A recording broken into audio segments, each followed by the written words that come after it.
Have I considered myself a scream queen? Well, I guess I am, but I do other things as well. So I don't think I'm just a scream queen. Scream was the first lead role in a feature film that I got. So I didn't consciously go out and say, I'm gonna become a scream queen or I'm gonna do horror films, obviously, but I don't regret them at all. Obviously, they've done great things for me.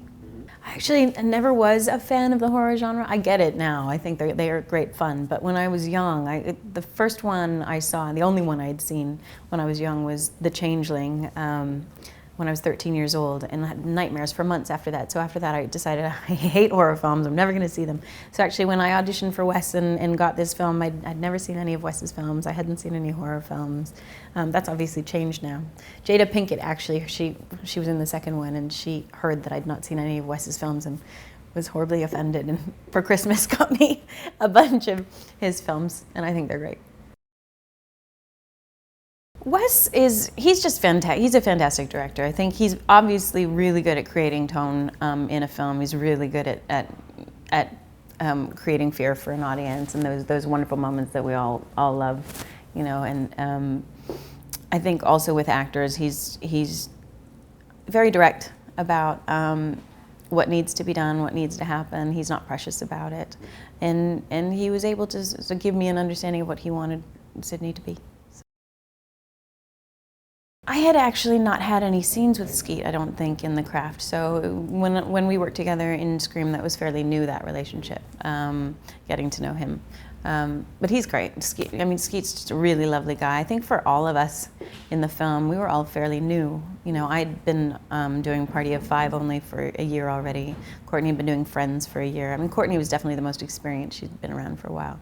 But Jamie Kennedy, Skeet Ulrich, myself, Rose McGowan, David Arquette, all of us were fairly new in the industry. So it was fun in that way. We were excited to be there.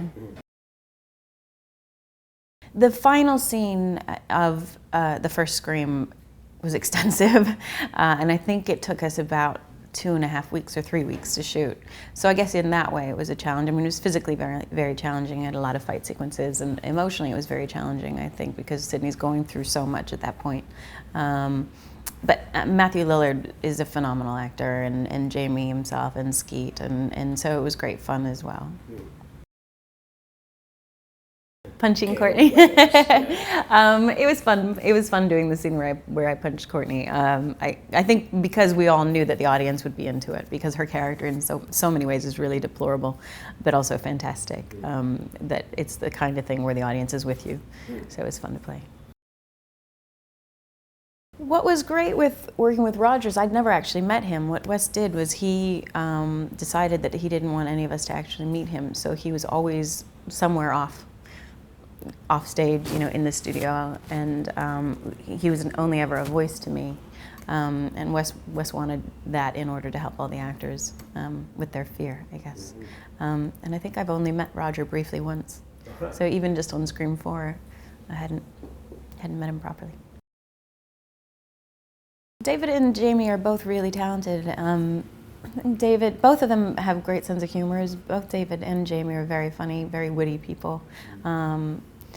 I think Jamie, I found to be really fresh in his work. I think he always brings more than is on the page. He brings more to the game, which was exciting because you never quite knew what he was going to do.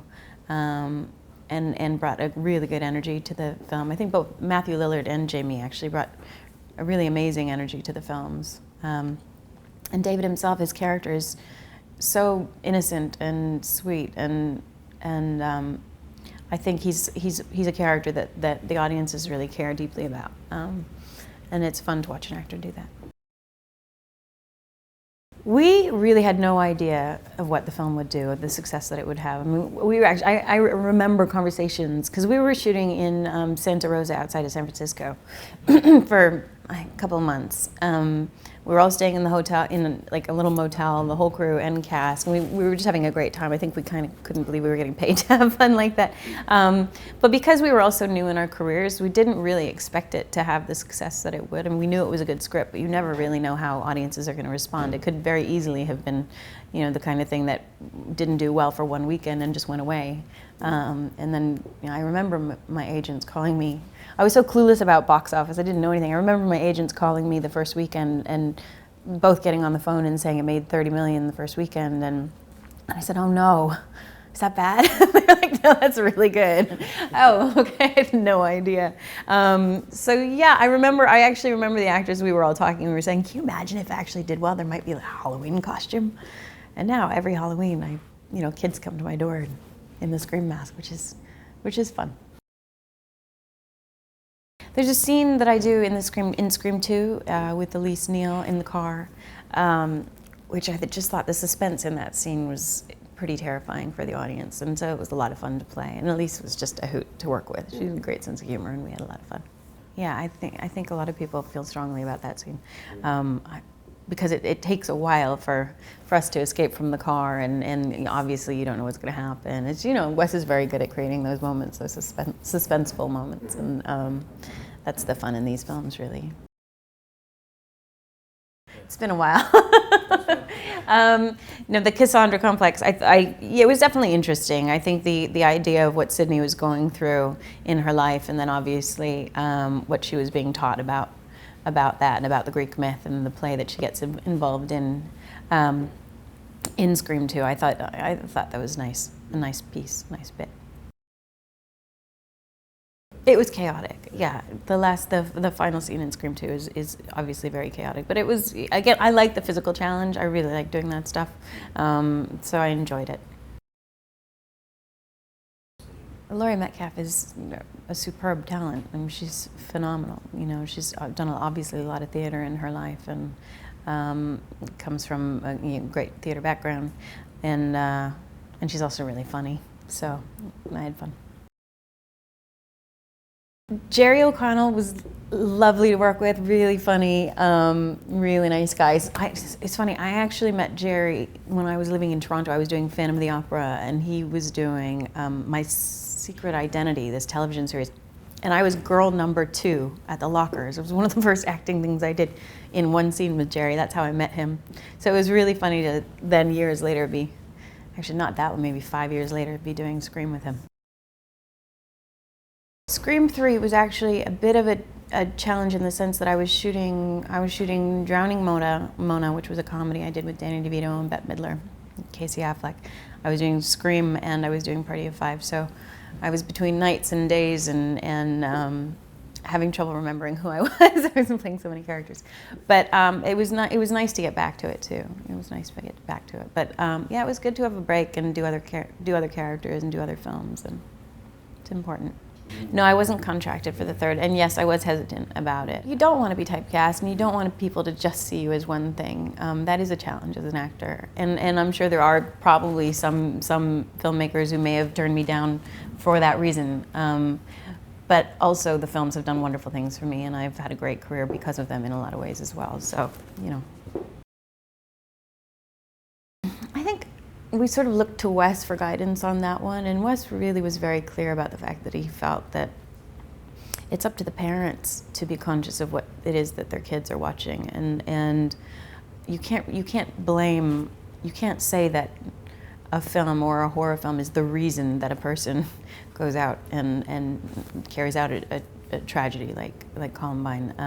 There's obviously something deeply seated within those people already. I think that had to have been pre-existing. It wasn't Scream or any other horror film that caused them to do that. I think it's their own issues, obviously. And so I think it would have been silly to not make these films suddenly because we felt responsible. I don't think we were responsible for that.